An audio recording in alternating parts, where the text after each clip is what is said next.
Hi dear students, welcome to our channel Accountancy in Tamil. இன்னைக்கு வீடியோல BRS chapter அதாவது Bank Reconciliation Statement chapter உடைய இந்த table format தான் பார்க்க போறோம். Most requested video. இந்த டேபிள் ஃபார்மேட் வந்து கிளியரா எக்ஸ்பிளைன் பண்ண சொல்லி கேட்டிருந்தீங்க. ஸோ இந்த வீடியோல இந்த டேபிள் தான் பார்க்க போறோம். ஸோ ஃபர்ஸ்ட் BRSனா என்ன, BRS எதுக்காக நம்ம ப்ரிப்பேர் பண்றோம் அப்படின்றதுக்கான கிளியர் எக்ஸ்பிளனேஷனோட இன்ட்ரோடக்ஷன் வீடியோ நான் ஆல்ரெடி அப்லோட் பண்ணியிருக்கேன். அந்த வீடியோ நீங்க இன்னும் பார்க்கல அப்படின்னா கண்டிப்பா செக் பண்ணி பாருங்க. அப்பதான் உங்களுக்கு BRSனா என்ன, எதுக்காக ப்ரிப்பேர் பண்றோம் அப்படின்றது உங்களுக்கு தெரியும். ஸோ அது தெரிஞ்சாதான் நீங்க சம்மே போட முடியும். அந்த வீடியோட லிங்க் நான் டிஸ்கிரிப்ஷன்ல கொடுக்குறேன், கண்டிப்பா போய் செக் பண்ணி பாருங்க. ஸோ ஃபர்ஸ்ட் டேபிள் ஃபார்மேட் நான் எக்ஸ்பிளைன் பண்றதுக்கு முன்னாடி ரொம்ப ஷார்ட்டா BRSனா என்ன அப்படின்றத சொல்றேன். ஸோ BRS அப்படின்றது என்னன்னா, BRS எதுக்காக நம்ம ப்ரிப்பேர் பண்ணுவோம் அப்படின்னா, நம்ம மெயின்டைன் பண்ற, அதாவது நம்ம கம்பெனில நம்ம பிசினஸ்ல மெயின்டைன் பண்ணக்கூடிய கேஷ் புக் உடைய பேங்க் காலம்ல இருக்கிற அவைலபிள் பேலன்ஸ் அமௌண்ட் இருக்கும் இல்லையா, லாஸ்டா அந்த பேலன்ஸ் அமௌண்ட்டும் நம்ம பேங்க்ல அக்கௌண்ட் வச்சிருப்போம். ஸோ அந்த அக்கௌண்ட்டுக்கு நம்ம பாஸ்புக் வச்சிருப்போம் இல்லையா, ஸோ அந்த பாஸ்புக் உடைய பேங்க் பேலன்ஸும் நமக்கு ஈக்குவலா இருக்கணும். அப்படி ஈக்குவலா இல்லாம ஏதாவது டிஃபரன்ஸ் அமௌண்ட் வந்துச்சு அப்படின்னா நம்ம அதை வந்து ரீகன்சைல் பண்ற மாதிரி இருக்கும். அதனால நம்ம BRS வந்து நம்ம போடுவோம். ஓகேவா, கிளியரா புரிஞ்சிருக்கும்னு நினைக்கிறேன். ஸோ கேஷ் புக்னா என்ன, பாஸ்புக்னா என்னன்னு ஃபர்ஸ்ட் நான் எக்ஸ்பிளைன் பண்ணிடுறேன். கேஷ் புக் அப்படின்றது நீங்க லாஸ்ட் சாப்டர்ல பாத்திருப்பீங்க. So triple column cash book உடைய ஒரு சம் எடுத்து வச்சிருக்க பாருங்க. இங்க ட்ரிபிள் காலம் கேஷ் புக் அப்படின்றது discount allowed column, cash column and bank column. நம்ம இதை மூணா பிரிப்போம் இல்லையா இந்த அமௌண்ட்டை. ஸோ இந்த சம் பொறுத்த வரைக்கும் நமக்கு பேங்க் காலம்ல லாஸ்ட்ல நமக்கு பாருங்க 26,800 rupees வந்து பேலன்ஸ் ப்ராட் டவுன் இருக்கு. அதாவது பேங்க்ல என்னுடைய அக்கௌண்ட்ல 26,800 rupees இருக்கு அப்படின்னு நான் நினைச்சிட்டு இருக்கேன். ஆனா பேங்க் பாஸ்புக்ல பாத்தீங்கன்னா 25,000 rupees தான் இருக்குன்னு வச்சுக்கோங்க. அப்போ 1,800 rupees வந்து பேங்க் பாஸ்புக்ல கம்மியா இருக்கு. கேஷ் புக் உடைய பேங்க் காலம்ல இருக்கிற இந்த அமௌண்ட் பேங்க் உடைய பாஸ்புக்ல இல்ல, டிஃபரன்ஸ் அமௌண்ட் வருது அப்படின்னா நம்ம இதை ரீகன்சைல் பண்ணணும். ஓகேவா, கேஷ் புக் பொறுத்த வரைக்கும் டெபிட் சைட்ல நமக்கு பேலன்ஸ் ப்ராட் டவுன் வந்துச்சு அப்படின்னா நமக்கு டெபிட் பேலன்ஸ் இருக்குன்னு அர்த்தம். இது வந்து ஃபேவரபிள் பேலன்ஸ். கொஸ்டின்லயும் நமக்கு அதை மென்ஷன் பண்ணிருப்பாங்க. இதுவே நமக்கு பேலன்ஸ் ப்ராட் டவுன் நமக்கு கிரெடிட் சைட்ல வருது அப்படின்னா அது வந்து அன்ஃபேவரபிள் பேலன்ஸ். அதாவது அது எப்படி மென்ஷன் பண்ணிருப்பாங்கன்னா பேங்க் ஓவர் டிராஃப்ட் அப்படின்னு மென்ஷன் பண்ணிருப்பாங்க. ஓகேவா, அண்ட் ஒன் மோர் திங், நமக்கு கேஷ் புக் பொறுத்த வரைக்கும் ரெசிப்ட்ஸ் எல்லாத்தையும் நம்ம டெபிட் சைட்ல ரெக்கார்ட் பண்ணுவோம். பேமெண்ட்ஸ் நம்ம கிட்ட இருந்து வெளியில போகுது இல்லையா கேஷ், அது எல்லாத்தையும் நம்ம கிரெடிட் சைட்ல ரெக்கார்ட் பண்ணுவோம்.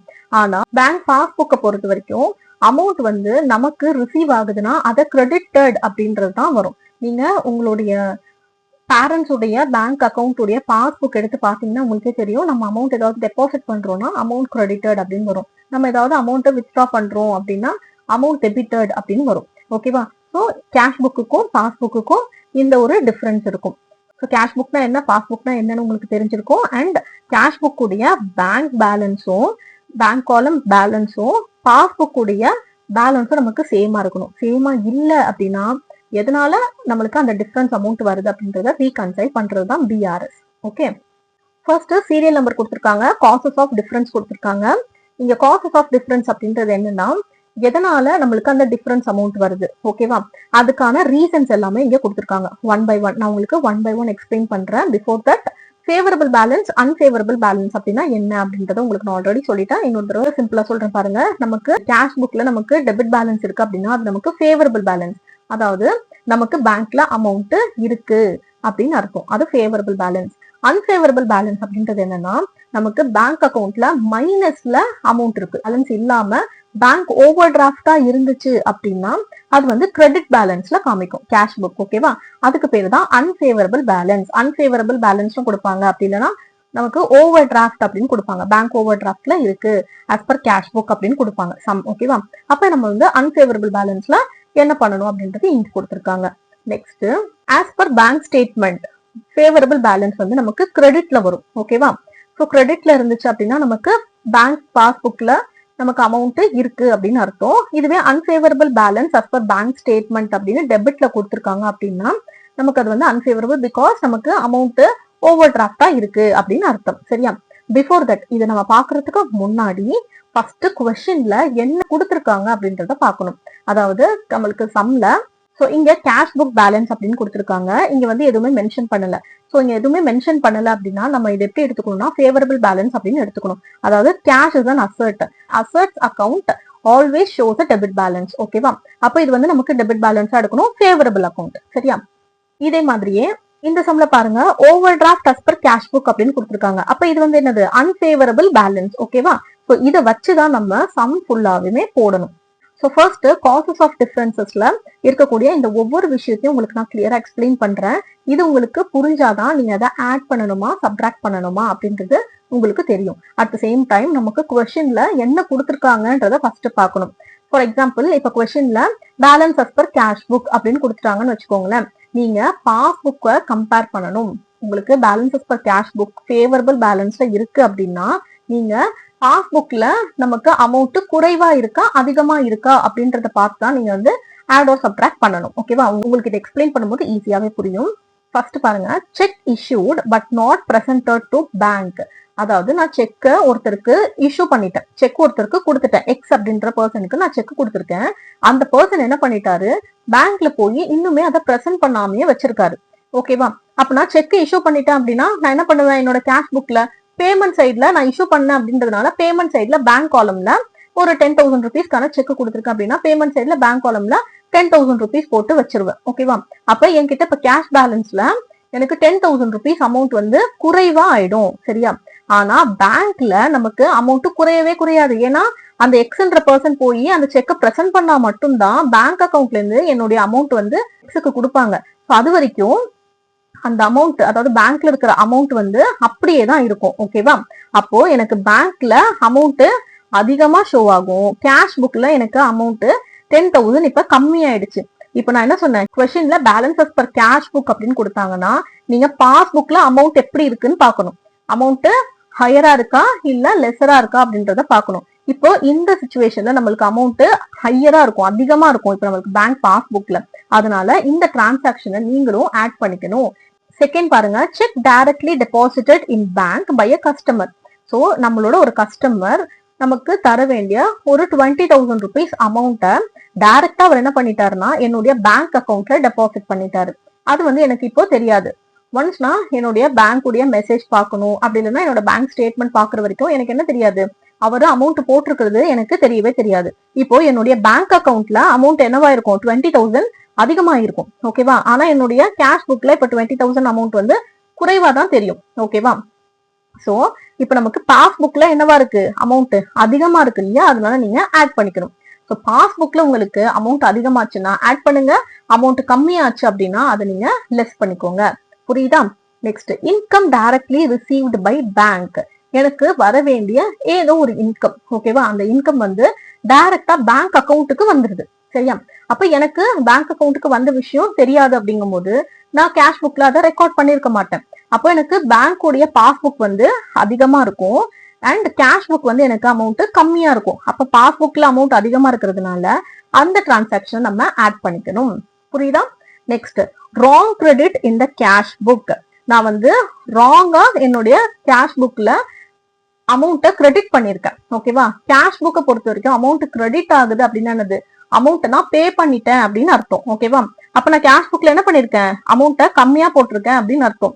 சரியா? பேமெண்ட்ல ஒரு 5,000 rupeesக்கான டிரான்சாக்சனை ரெக்கார்ட் பண்ணிட்டேன் பேமெண்ட் சைட்ல.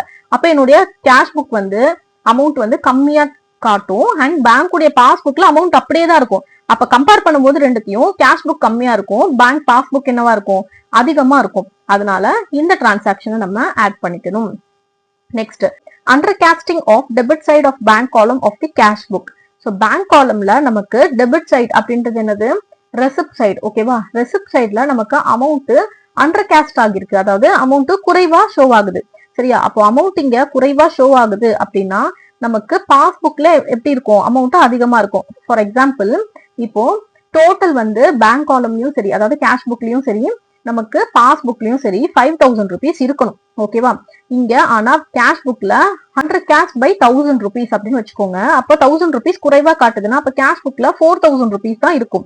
ஆனா பாஸ்புக்ல நமக்கு 5,000 rupees இருக்கும். ஓகேவா? அண்டர் கேஸ்ட் அப்படின்றதும் சரி, ஓவர் கேஸ்ட் அப்படின்றதும் சரி எரர்ஸ்னால வர்றதுதான். ஓகேவா? ஸோ கேஷ் புக்ல எரர் நடந்திருக்கு, அதனால 1,000 rupees குறைவா காட்டுது. அப்போ பேங்க் பாஸ்புக்ல நமக்கு 5,000 இருக்கும். அப்ப amount comparing to cash book நமக்கு பாஸ்புக்ல தான் அதிகமா இருக்கு இல்லையா? அப்ப இந்த டிரான்சாக்சனை நம்ம ஆட் பண்ணிக்கணும். புரியுதா? Sixth, over casting of credit side of bank column of the cash book. அதாவது கேஷ் புக் உடைய பேங்க் காலம்ல கிரெடிட் சைடு என்னவா இருக்கும், நமக்கு பேமெண்ட் சைடா இருக்கும். ஸோ பேமெண்ட் சைட்ல நமக்கு ஓவர் கேஸ்டிங்கா அமௌண்ட் வந்து காமிக்குது. ஓகேவா? ஸோ அமௌண்ட் வந்து நமக்கு கேஷ் புக்ல பேமெண்ட் சைட்ல ஓவர் கேஸ்ட் ஆகுறதுனால அமௌண்ட் வந்து கம்மியா ஷோ ஆகும். ஓகேவா? பாஸ்புக்ல நமக்கு சேம் அமௌண்ட் தான் இருக்கும். ஸோ கம்பேர் பண்ணும்போது நமக்கு பாஸ்புக்ல அமௌண்ட் ஹையரா இருக்கும். அதனால நம்ம இதை ஆட் பண்ணிக்கணும்.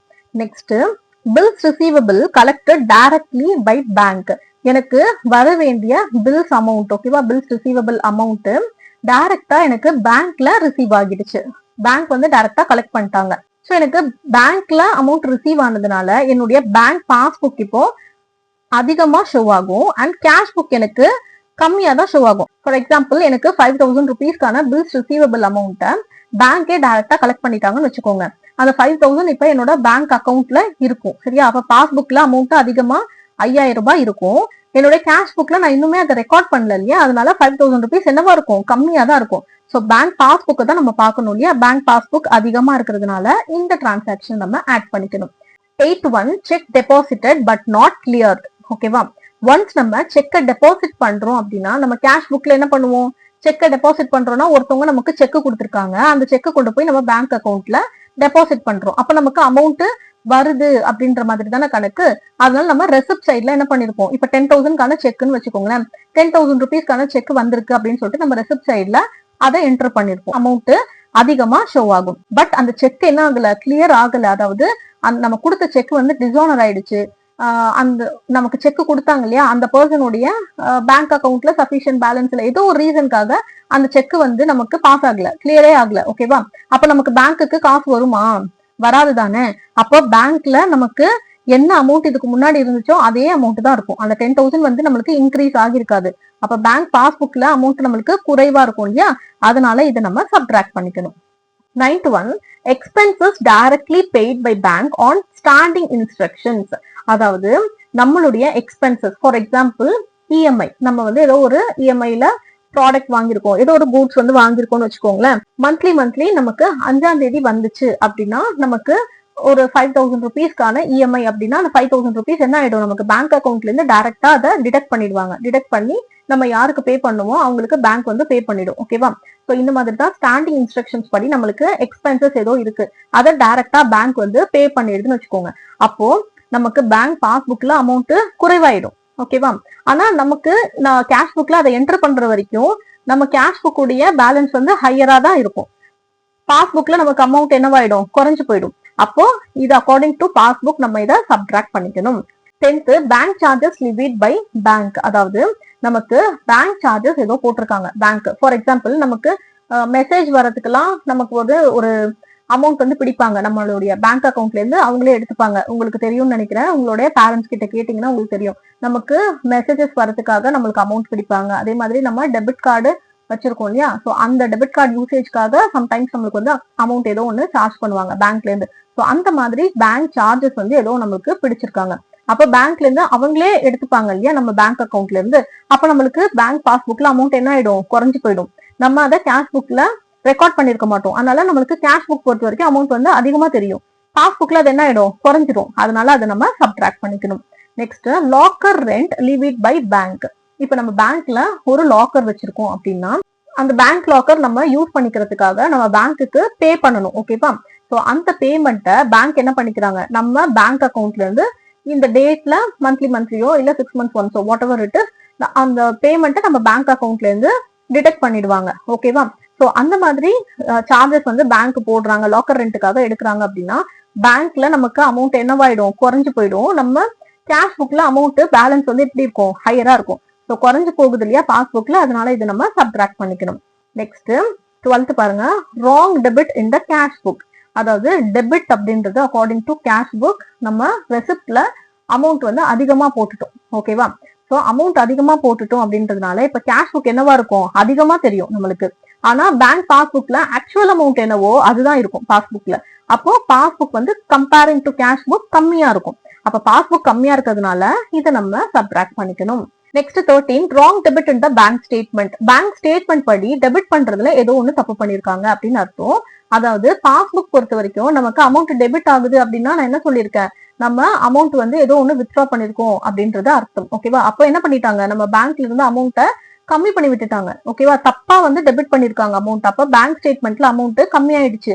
ஆனா பாஸ்புக்ல அமௌண்ட் எப்படி இருக்கும், அதிகமா தான் இருக்கும் கம்பேரிங் டு பேங்க் ஸ்டேட்மெண்ட். ஓகேவா, அப்ப பேங்க் ஸ்டேட்மெண்ட்ல அமௌண்ட் கம்மியாகுதுன்றதுனால இது நம்ம சப்ட்ராக்ட் பண்ணிக்கணும்.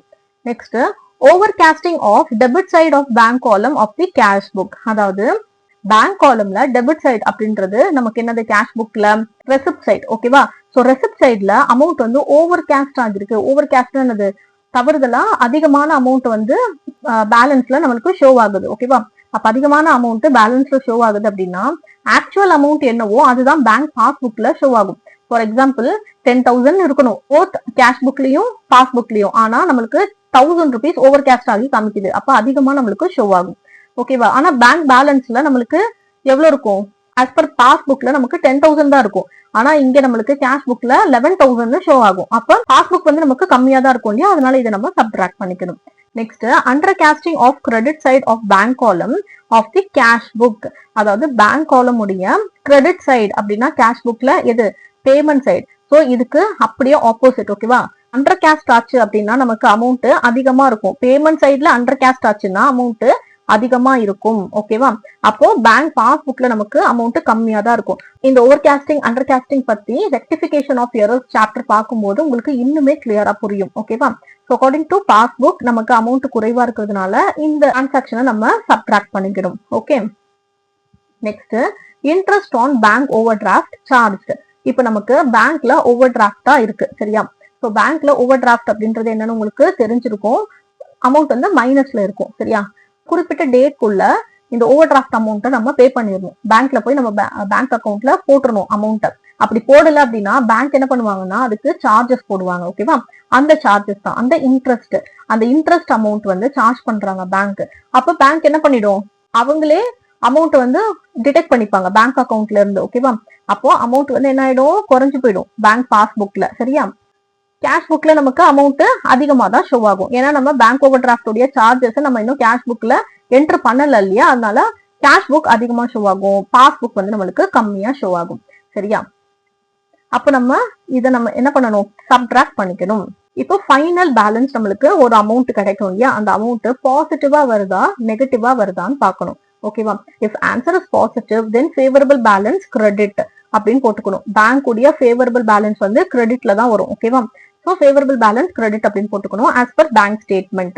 நம்ம கொஸ்டின்ல இப்ப என்ன கொடுத்துருக்காங்க, கேஷ் புக் பேலன்ஸ் கொடுத்துருக்காங்க. அதனால நம்ம பாஸ்புக்கை தான் வச்சு நம்ம சம் போடுறோம். ஓகேவா, ஸோ பாஸ்புக்ல நமக்கு ஆன்சர் பாசிட்டிவா வருது அப்படின்னா அது வந்து ஃபேவரபிள் பேலன்ஸ். ஓகேவா, கிரெடிட்னு போட்டுக்கணும். Next, and if negative then unfavourable balance டெப்டார் அப்படின்னு போட்டுக்கணும். ஓகேவா, இதுவே நமக்கு அமௌண்ட் மைனஸ்ல வந்துருச்சு அப்படின்னா அது வந்து அன்ஃபேவரபிள் பேலன்ஸ் அப்படின்னு நம்ம போட்டுக்கணும், டெப்டார்னு போட்டுக்கணும் ஆஸ் பர் பேங்க் ஸ்டேட்மெண்ட். ஓகேவா, கிளியரா புரிஞ்சிருக்கும்னு நினைக்கிறேன். இப்ப சம்ல நமக்கு balance as per cash book favourable balance அப்படின்னு கொடுத்திருந்தா நம்ம என்னெல்லாம் பண்ணணும்னு உங்களுக்கு எக்ஸ்பிளைன் பண்ணேன். இதுவே நமக்கு balance as per cash book அன்ஃபேவரபிளா கொடுத்திருக்காங்க கொஸ்டின்ல. அதாவது பேங்க் ஓவர் டிராஃப்ட் அப்படின்னு கொடுத்திருப்பாங்க. Bank overdraft as per cash book அப்படின்னு கொடுத்திருக்காங்கன்னு வச்சுக்கோங்களேன். அப்ப அது வந்து ஓவர் டிராஃப்ட் அப்படின்னு அர்த்தம். ஸோ அது ஓவர் டிராஃப்டா இருந்துச்சு அப்படின்னா இதுக்கு அப்படியே ஆப்போசிட். இது ஆட்னா சப்ட்ராக்ட் பண்ணணும், சப்ட்ராக்ட்னா ஆட் பண்ணணும். இப்படியும் நீங்க ஞாபகம் வச்சுக்கலாம். அப்படி இல்லைன்னா ரொம்ப சிம்பிள் கான்செப்ட். நம்ம இதுல ஃபர்ஸ்ட் என்ன பார்த்தோம், balance as per cash book favourable பேலன்ஸா இருந்துச்சுன்னா பாஸ்புக்ல நமக்கு அமௌண்ட் அதிகமா இருந்தா ஆட் பண்ணணும், அமௌண்ட் கம்மியா இருந்துச்சுன்னா லெஸ் பண்ணணும். ஓகேவா, பாஸ்புக்கோட கம்பேர் பண்ணணும். இதுவே அன்ஃபேவரபிள் பேலன்ஸ், அதாவது பேங்க் ஓவர் டிராஃப்டா இருந்துச்சுன்னா கேஷ் புக்கை வச்சே நீங்க கம்பேர் பண்ணணும். ஓகேவா, கேஷ் புக் அதாவது unfavourable balance as per cash book அப்படின்னா கேஷ் புக்ல உங்களுக்கு அமௌண்ட் குறைவா இருந்துச்சுன்னா லெஸ் பண்ணுங்க, அதிகமா இருந்துச்சுன்னா ஆட் பண்ணிக்கோங்க. புரிஞ்சுதா உங்களுக்கு ஃபேவரபிள் அன்ஃபேவரபிளுக்கு difference. Okay, next favourable balance கிரெடிட்டார் அஸ் பர் பேங்க் ஸ்டேட்மெண்ட் அப்படின்னு கொஸ்டின் கொடுத்திருப்பாங்க. அதாவது balance as per cash book அப்படின்னு கொடுத்த மாதிரி balance as per bank statement அப்படின்னு கொஸ்டின் கொடுத்திருப்பாங்க. ஓகேவா, அப்போ நீங்க என்ன பண்ணணும் அப்படின்னா இந்த ஒவ்வொரு டிரான்சாக்ஷன்ஸும் என்னென்ன அப்படின்றது உங்களுக்கு கிளியரா எக்ஸ்பிளைன் பண்ணிட்டேன். இப்போ favourable balance as per bank statement அப்படின்னா நீங்க கேஷ் புக்கோட கம்பேர் பண்ணணும். ஓகேவா, ஸோ கேஷ் புக்ல உங்களுக்கு அமௌண்ட் அதிகமா இருந்துச்சுன்னா ஆட் பண்ணுங்க, கம்மியா இருந்துச்சுன்னா நீங்க அதை மைனஸ் பண்ணிக்கோங்க. ஓகேவா, ஃபார் எக்ஸாம்பிள் இங்க ஒரு ஃபியூ எக்ஸாம்பிள்ஸ் மட்டும் உங்களுக்கு நான் புரியறதுக்காக சொல்றேன். சரியா, ஃபேவரபிள் பேலன்ஸ் கிரெடிட்டார் அஸ் பர் பேங்க் ஸ்டேட்மெண்ட் அப்படின்னு கொஸ்டின் கொடுத்துட்டாங்க. ஓகேவா, இப்போ நமக்கு ஃபர்ஸ்ட் டிரான்சாக்ஷன் பாருங்க, cheque issued but not yet presented to bank அப்படின்னு கொடுத்துருக்காங்க. ஸோ ஸோ செக் வந்து இஷ்யூ பண்ணியாச்சு அப்படின்னாலே நம்ம கேஷ் புக்ல என்ன பண்ணிடுவோம், மைனஸ் பண்ணிடுவோம். ஓகேவா? கேஷ் புக் உடைய அமௌண்ட் வந்து கம்மியாயிடும். அப்போ கேஷ் புக்ல கம்மி ஆயிடுச்சு அப்படின்னால நீங்க என்ன பண்ணணும், சப்ட்ராக்ட் பண்ணிக்கணும். புரியுதா? இங்க பேலன்சஸ் பர் பேங்க் ஸ்டேட்மெண்ட் அப்படின்னா நீங்க கேஷ் புக்ல எப்படி இருக்கு, அமௌண்ட் கம்மியாச்சு அப்படின்னா லெஸ் பண்ணுங்க, அமௌண்ட் அதிகமாச்சு அப்படின்னா அதை நீங்க ஆட் பண்ணிக்கோங்க. உங்களுக்கு லிட்டில் பிட் கன்ஃபியூஸ் ஆகுற மாதிரியே இருக்கும். நீங்க சம் போடும்போது இன்னுமே உங்களுக்கு கிளியரா புரியும். ஓகே, இப்போ செகண்ட் இது பாருங்க. Cheque directly deposited in bank by a customer. எனக்கு பேங்க்ல அமௌண்ட் வந்து ரிசீவ் ஆயிடுச்சு. ஓகேவா? அப்போ பேங்க்ல எனக்கு அமௌண்ட் அதிகமாயிடுச்சு. ஆனா என்னோட கேஷ் புக்ல நான் அதை இன்னும் ரெக்கார்ட் பண்ணல இல்லையா? அப்ப அமௌண்ட் குறைவா தான் ஷோ ஆகும் இல்லையா என்னோட கேஷ் புக்ல. சோ இந்த சம் பொறுத்த வரைக்கும் நம்ம கேஷ் புக் தான் பார்க்கணும். சோ கேஷ் புக்ல நமக்கு அமௌண்ட் குறைவா இருக்கிறதுனால இதையும் நம்ம சப்ட்ராக்ட் பண்ணிக்கணும். புரியுதா? Next income directly received by bank. பேங்க்குக்கு டைரக்டா இன்கம் வந்து ரிசீவ் ஆயிடுச்சு. அப்ப பேங்க் உடைய டோட்டல் வந்து அதிகமாயிடும். ஓகே, அப்போ கேஷ் புக்ல எனக்கு என்னவா இருக்கும், அமௌண்ட் கம்மியா இருக்கும். அப்ப இதையும் நம்ம என்ன பண்ணணும், சப்ட்ராக்ட் பண்ணணும். சோ இதே மாதிரியே நீங்க ஒவ்வொரு டிரான்சாக்ஷன்ஸ்க்கும் சப்ட்ராக்ட் பண்ணணுமா ஆட் பண்ணணுமான்னு கேஷ் புக்கை கம்பேர் பண்ணணும். ஓகேவா? கேஷ் புக்ல என்னவா இருக்கோ அதை நீங்க இங்க பண்ணிக்கணும். இதுவே பேங்க் ஸ்டேட்மெண்ட் அன்ஃபேவரபிளா இருக்கு அப்படின்னு வச்சுக்கோங்க, அதாவது டெபிட்ல இருக்கு. கொஸ்டின்ல unfavourable balance as per bank statement அப்படின்னு கொடுத்தாங்கன்னா அப்படியே இதுக்கு ஆப்போசிட். சரியா? பேங்க் ஸ்டேட்மெண்ட்னா என்ன பண்ணணும், பேங்க் உடைய பாஸ்புக்கை வச்சு நீங்க சம் போடணும். ஓகேவா? கிளியரா புரிஞ்சிருக்கும்னு நினைக்கிறேன். ஃபர்ஸ்ட் ஃபேவரபிள் பேலன்ஸ் அப்படின்றது என்னன்னா போத் கேஷ் புக்குக்கும் சரி பேங்க் ஸ்டேட்மெண்ட்டுக்கும் சரி. இப்போ கேஷ் புக் தான் ஃபேவரபிள் பேலன்ஸ்ல கொடுத்துருந்தாங்கன்னா சம் நீங்க பேங்க் பாஸ்புக்ல எப்படி ரிஃப்ளெக்ட் ஆகுது அப்படின்றத பொறுத்து சம் போடுங்க. Favourable balance as per bank statement அப்படின்னா கேஷ் புக்ல உங்களுக்கு அமௌண்ட் குறைவாகுதா அதிகமாகுதா அப்படின்றத வச்சு நீங்க சம் போடுங்க. ஓகேவா? கேஷ் புக்கை கம்பேர் பண்ணணும். இதுவே அன்ஃபேவரபிள் பேலன்ஸ் அப்படின்னா கேஷ் புக்னா கேஷ் புக்கோடயே கம்பேர் பண்ணுங்க. கேஷ் புக்கு கம்மியாச்சுன்னா சப்ட்ராக்ட் பண்ணுங்க, அதிகமாச்சுன்னா நீங்க ஆட் பண்ணுங்க. Unfavourable balance as per bank statement அப்படின்னா பேங்க்ல உங்களுக்கு அமௌண்ட் கம்மியா இருந்துச்சு அப்படின்னா நீங்க லெஸ் பண்ணுங்க, அதிகமாச்சு அப்படின்னா ஆட் பண்ணிக்கோங்க. ஓகேவா? உங்களுக்கு கிளியரா இது புரிஞ்சிருக்கும்னு நினைக்கிறேன். இந்த டேபிள் ஃபார்மேட்ல உங்களுக்கு வேற ஏதாவது டவுட்ஸ் இருந்துச்சு அப்படின்னாலும் கண்டிப்பா கமெண்ட் செக்ஷன்ல கேளுங்க. அடுத்து உங்களுக்கு வேற ஏதாவது எக்ஸ்பிளனேஷன் வீடியோ வேணும் அப்படின்னாலும் கண்டிப்பா கமெண்ட் பண்ணுங்க. இந்த வீடியோ உங்களுக்கு கிளியரா புரிஞ்சுதா புரியலையா அப்படின்றதையும் கண்டிப்பா கமெண்ட் பண்ணுங்க. அடுத்தடுத்த வீடியோஸ் பாக்குறதுக்கு நம்ம சேனலை சப்ஸ்கிரைப் பண்ணிக்கோங்க. இந்த வீடியோ உங்களுக்கு யூஸ்ஃபுல்லா இருந்துச்சுன்னா உங்க ஃப்ரெண்ட்ஸ் கூட ஷேர் பண்ணிக்கோங்க. வீடியோ மறக்காம லைக் பண்ணிடுங்க. தேங்க்ஸ் ஃபார் வாட்சிங்.